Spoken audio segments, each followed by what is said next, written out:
Welcome to Summer Lit League Week 4, What If I Lived Under the Ocean? It is Tell a Tale Tuesday, and I'm Eric Hanshaw, and today I'm reading Inky's Amazing Escape, How a Very Smart Octopus Found His Way Home. It is written by Montgomery and illustrated by Amy Schimler-Safford. I'd like to thank them and Simon & Schuster for allowing me to read this with you today.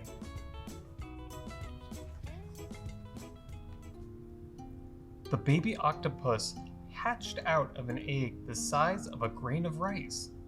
His mother used her jet to blow him from her den out to the sea, along with his tiny octopus brothers and sisters.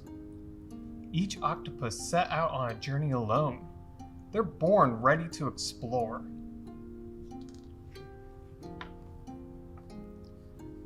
For weeks, the octopus rode the currents of the Pacific Ocean. He ate tiny scraps of food that floated by. He grew fast.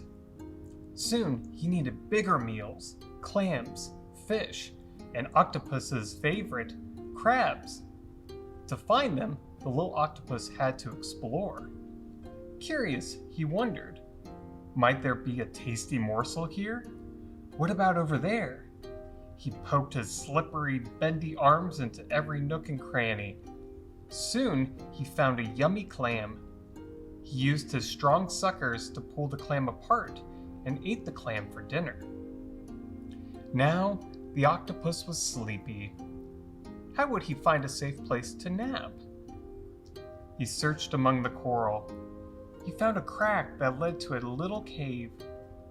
In went 1 arm, 2 arms, 4 arms, 8. Good night.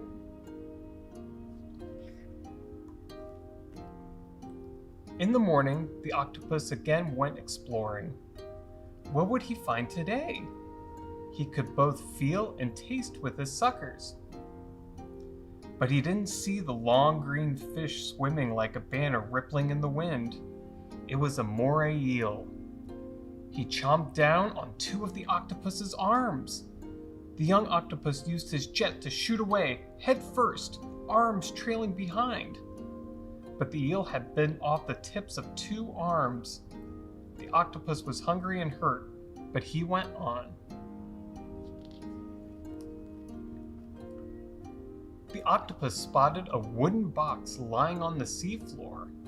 In went his slippery, bendy arms. In went his squishy head. He ate the lobster. Then he took a nap. Woken from sleep, the octopus felt himself rising up and out of the water. What the octopus thought was a safe den was a fisherman's lobster trap.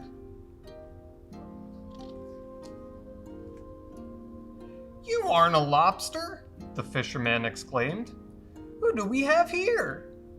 The octopus, who had never seen a human before, wondered the same thing. "You're hurt," the lobster man observed.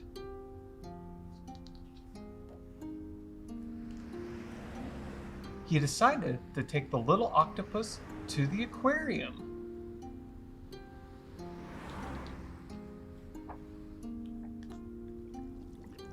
The aquarium keeper saw the octopus's hurt arms. "You'll be safe with us," she told the octopus, and poured him into a tank.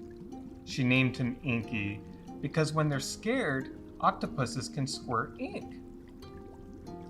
But the little octopus wasn't scared. He was ready to explore. He felt and tasted the glass and all the corners with his slippery, bendy arms and his strong suckers. He crawled to the top of the tank and looked up at the keeper. She handed him his favorite snack, a yummy crab.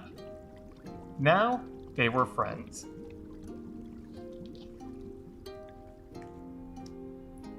Inky liked it when the keeper petted him. Sometimes he was so happy he would change color. Octopuses change color to fool prey and escape enemies, but they show their feelings this way too. When the keeper opened the lid to his tank, Inky turned red with excitement. When he relaxed, he turned white.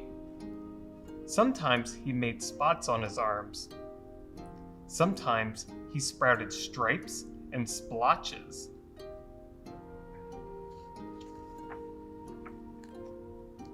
Inky felt better. He had fun in his tank. The keeper gave him dried corals, pots, and jars to explore. Inky poked his slippery, bendy arms into all of them. Sometimes he'd squeeze his squishy head inside. Sometimes the keeper gave Inky toys. Inky liked to take apart Lego blocks and put them back together. He liked playing with Mr. Potato Head. One time, with his suckers, he pulled off Mr. Potato Head's eyes and handed them to the starfish in his tank. Inky grew very fast. When he arrived at the aquarium, he was the size of a baseball. Now he was the size of a soccer ball. His arms had healed. Inky was always exploring.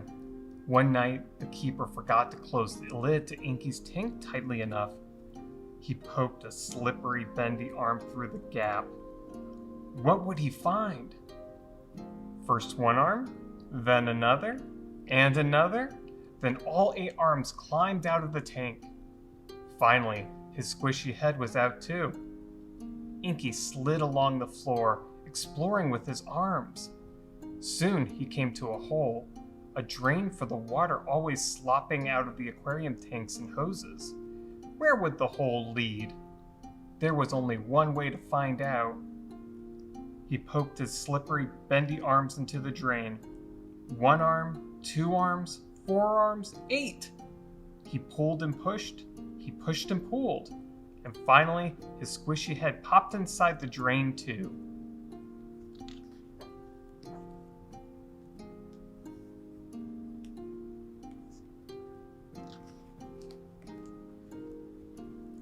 Inky traveled a long way. Down, down, and down. Inky inched his way through the long pipe. At last, he could feel and taste a change. Out popped 1 arm, 2 arms, 4 arms, 8, and finally Inky's squishy head was free again. The drain pipe ran right back into the Pacific Ocean.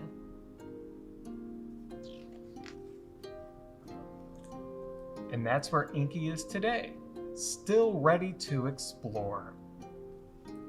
The end. Thanks for spending time with us today. Visit us at cpl.org or call Dial a Story at 216-777-6500 to watch and listen to more Cleveland Public Library story times. Have a great day.